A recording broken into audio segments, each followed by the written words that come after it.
ഹാദിയ കേസിലെ രണ്ട് കൂട്ടടുത്ത് നിന്നു എന്ന് പറഞ്ഞൊരു ആരോപണം അങ്ങളുടെ പേരിലല്ലോ. രണ്ടു കൂട്ടരും തീവ്ര ഹിന്ദുക്കള് ഭയങ്കര ശക്തമായിട്ട് അല്ല, എതിർക്കുന്നു. എനിക്കെതിരെ ഒറ്റ കാര്യം നോക്കിയാൽ മതി. എനിക്കെതിരെ ഹാദിയയിൽ പോപ്പുലർ ഫ്രണ്ട് സുപ്രീം കോടതിയിൽ പോയതാണ്.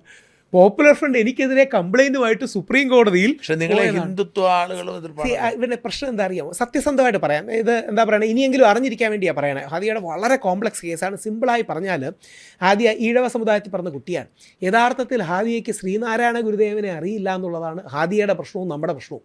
ഞാൻ എന്നിട്ട് പരമാവധി ശ്രീനാരായണ ഗുരുദേവനെ, മഹാത്മാഗാന്ധിയെ, വിവേകാനന്ദനെ, ചട്ടമ്പി സ്വാമിയെ പറയാനുള്ളതെല്ലാം പറഞ്ഞു. പോലീസിൻ്റെ അടക്കം അറിവോടുകൂടിയാണ് ഞാൻ അവിടെ എത്തിയത്. പലതവണ ഇവളോട് മതം മാറരുതെന്ന് പറഞ്ഞു. ഞാൻ പറഞ്ഞു, മോളെ, അത് എനിക്ക് ഏതെങ്കിലും മതത്തോട് പ്രശ്നമുള്ളതുകൊണ്ടല്ല. നീ ഇത് മാറിയ അതിൻ്റെ പേര് വലിയ പ്രശ്നമാവും. പക്ഷേ ഷീ ഹാസ് ഓൾറെഡി ഡിസൈഡഡ്. ഓർക്കുക, കല്യാണം കഴിക്കാൻ വേണ്ടി മതം മാറിയതല്ല. ഇവൾ മതം മാറിയതിന് ശേഷം 1 വർഷത്തിന് ശേഷമാണ് ഷഫീൻ ജഹാൻ എന്നൊരു പയ്യനെ കല്യാണം കഴിച്ചു. ഇപ്പം ഡിവോഴ്സായി, വേറൊരു പയ്യനെ കല്യാണം കഴിച്ചു എന്നൊക്കെ വാർത്ത വന്നു. അശോകൻ ചേട്ടൻ, അല്ലെങ്കിൽ അടുത്ത CPI-കാരനായിരുന്നു.